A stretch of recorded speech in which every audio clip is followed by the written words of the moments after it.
Hi, my name is Deran Muckjian. I'm the owner of the Toy Shop of Belmont, and I've been also a lifelong resident of Belmont. I probably lived here close to 60 years out of my life. I was born here, my family raised me here, and then I brought my children back, and my children went through Belmont school systems, and I decided to buy a business in town, and I was excited about doing it to give back something to the community. So I've been owner of this store. This toy store has been a wonderful toy store for many, many years in town. I took ownership over probably it's close to 10 years ago. So I've been here for 10 years now. We've had some great years. The community has been very supportive. Now when the pandemic hit and Corona hit, it took foothold. We were closed probably close to 72 days, if I calculated correctly. And we dropped the revenue, I don't want to get really specific, but revenue close to 40%. So it really was a very, very difficult 2020.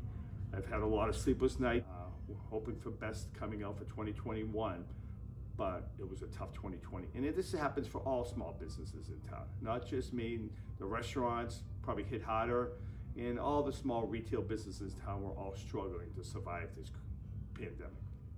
Okay, so if their override passes, there's two things. I'm a house owner, I've been here, so it'll affect me personally, but also I'll get double hit because all small businesses, a majority of small business rent from landlords, and the landlords will see an increase in their taxes, real estate taxes. So that'll pass it on to the people like myself, small business owners who are struggling with drops in revenue. So any added increase to the bottom line for us at this point in time is disastrous. We need to get foothold back in our business. We need to start building our revenue up again. And then maybe we can look at that and we can absorb it. But any increase right now would put businesses in serious jeopardy. And we have to be careful because remember, the commercial real estate is as important as the residential in this town. And we don't have a big commercial base, but still our landlords are struggling because a lot of rent's not being paid. They're trying to forgive rent to help us get through these tough times.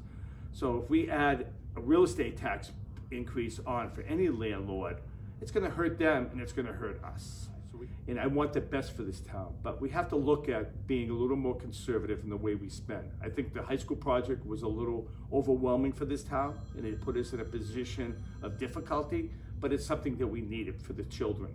But we have to be careful how much money we spend.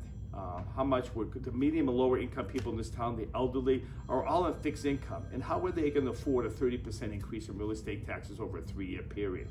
I know there'll have to be cutbacks, as I've made in my business. I've had to cut back in hours for my employees.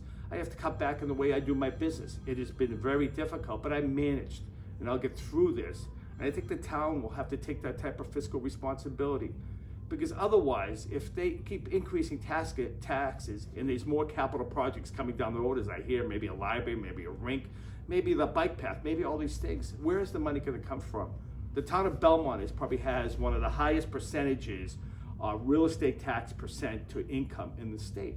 And if this override goes on, I think we're gonna be #1. I don't want people to be scared. I don't want people to live in fear and vote for it because they fear that they'll lose, the children won't get as good as education, they won't get it. I think the town and the people, this town, the residents should vote no for one major reason. A 30% increase in taxes over 3 years is unaffordable for the average person. It's unaffordable. It's unaffordable for small businesses, landlords to pay these taxes.